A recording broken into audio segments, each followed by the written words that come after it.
Nous avons tendance à penser que nous prenons des décisions de manière rationnelle, en fonction de ce qui est le mieux pour nous et de nos valeurs.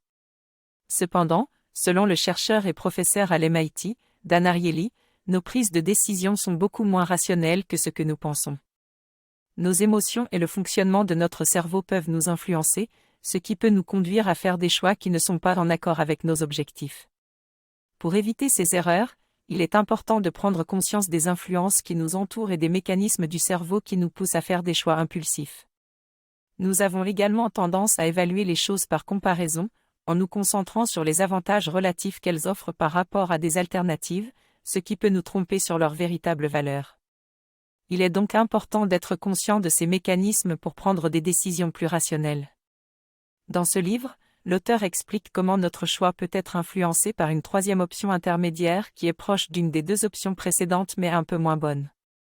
Cela peut augmenter de 50% la probabilité que l'on choisisse cette option plutôt que l'autre. Il faut donc éviter de se comparer constamment à des situations meilleures que la nôtre. L'auteur explique aussi comment nos choix peuvent être influencés par les normes sociales et l'argent.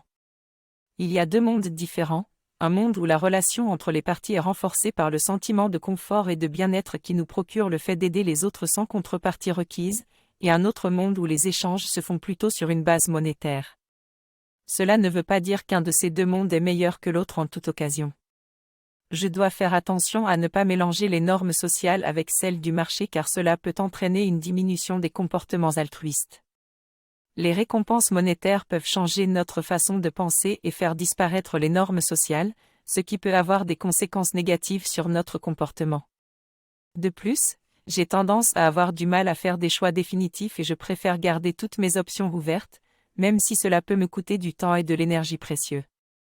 Cependant, il est important de réaliser que ne pas prendre de décision peut avoir des conséquences graves et nous pouvons finir par manquer des opportunités importantes.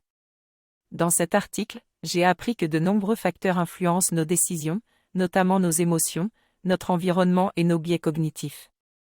Il est important de se donner du temps pour collecter des informations avant de faire un choix, mais il est également préférable de prendre une décision plutôt que de rester indécis.